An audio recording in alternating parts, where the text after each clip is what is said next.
कश्मीरी अलहदगी पसंद लीडर आसिया अंद्राबी की जायदाद को एनआईए ने अटैच कर दिया है। एनआईए ने आसिया अंद्राबी के खिलाफ जारी केस में उनकी जायदाद को अटैच किया है और आसिया अंद्राबी के खिलाफ टेरर फंडिंग मामले में केस दर्ज है। टेरर फंडिंग मामले में आसिया अंद्राबी को 12 जुलाई तक अदालती तहवील में भेजा गया था। इस हवाले से मजीद बातचीत करेंगे। हमारे साथ हमारे नुमाइंदे परवेज भट्ट जुड़ चुके हैं। परवेज भट्ट, तकरीबी कार्रवाइयों में जुड़ने की पादाश में एनआईए ने एक बार फिर से शिकंजा कसा है और इस जो श्रीनगर में उनका मकान है आसिया अंद्राबी का, उसे अटैच किया गया है। क्या लग रहा है वहां पर, क्या कुछ देख पा रहे हैं आप सरगर्मियां? जी बिल्कुल सना, जो कि ये जो टेरर फंडिंग के खिलाफ जो एक मुहिम छेड़ रखी है जो मरकजी सरकार है या जो यहाँ पे गवर्नर इंतजामिया है, तो उसी की एक कड़ी मानी जा रही है। ये जो आज आसिया अंद्राबी के जो मकान को अटैच कर दिया गया है, मकान यहाँ सोवरा में वाक़ है, श्रीनगर के मज़ाफ़ात में जगह है सोवरा, वहाँ पे वाक़ है ये मकान। तो सुबह सवेरे तड़के ही जो एनआईए की टीम आई थी, उन्होंने वहाँ पे अटैचमेंट जो है अटैचमेंट का पोस्टर चिपका दिया था उनके मकान पे, और जो बाकी की जो कार्रवाई है वो आगे करने का अभी इसमें इम्कानात है। तो जहाँ तक अगर हम बात करें तो टेरर फंडिंग के हवाले से, तो इसमें पहले ही कई सारे अलहदगी पसंद लीडर जो हैं वो जेलों में नजरबंद हैं, जैसे आसिया अंद्राबी हैं या नईम खान है या शबीर शाह है, या और भी कई सारे जो इनके बिजनेस पार्टनर्स थे इनके टेरर फंडिंग में, वो भी काफी सारे अभी जेलों में ही कैद हैं। कुल मिला के देखें तो ये पिछले 1 साल से लगभग ये कार्रवाई चल रही है टेरर फंडिंग के खिलाफ।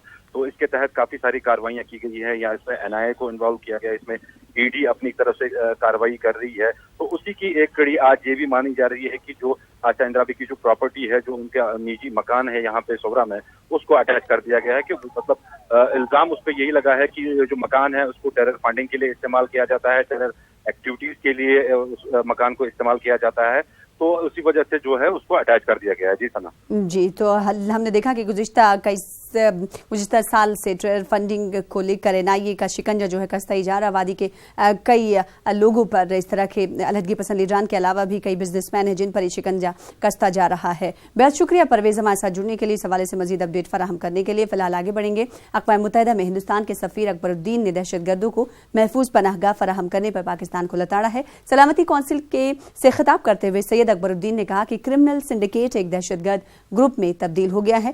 सैयद अकबरुद्दीन ने पाकिस्तान पर जोर दिया कि वो दाऊद इब्राहिम की अपने यहां मौजूदगी का एतराफ करे।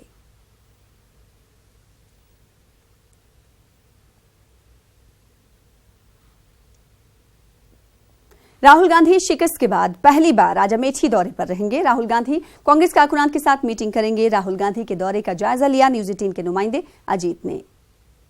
लोकसभा चुनाव 2019 में हार के बाद राहुल गांधी पहली बार अमेठी के 1 दिवसीय दौरे पर हैं। हालांकि अब वो कांग्रेस के अध्यक्ष भी नहीं है, यहीं पर पहुंचेंगे और अपना जो कार्यकर्ता हैं उनसे मुलाकात करेंगे। वहां से जो ये निर्मला इंस्टीट्यूट है अमेठी का, यहाँ पर वो कार्यकर्ताओं से मुलाकात करेंगे। यहाँ तैयारियां जो हैं वो शुरू कर दी गई। हालांकि बारिश ने जरूर दखल डाल दिया है। एसपीजी यहाँ पहले से पहुंच चुकी है और जो स्कूल का प्रांगण है यहाँ भी पानी, आप देख सकते हैं कि इसमें भी पानी भर रहा है। हालांकि राहुल गांधी हार की आज समीक्षा करेंगे, चूंकि स्मृति ईरानी ने उन्हें पटकनी दी है और काफी वोटों से उन्हें पराजित किया है। लिहाजा राहुल गांधी आज कार्यकर्ताओं के बीच हार की समीक्षा करेंगे और ये जानेंगे कि आखिर हार के पीछे क्या कारण थे और क्यों उनकी हार हुई और उन्हें अमेठी के साथ साथ वायनाड से भी चुनाव लड़ना पड़ा। आज राहुल गांधी हार की समीक्षा करेंगे। इसके साथ ही उनका चुनाव हारने के बाद अमेठी का यह पहला दौरा होगा, जिसको लेकर सियासत भी शुरू हो गई है।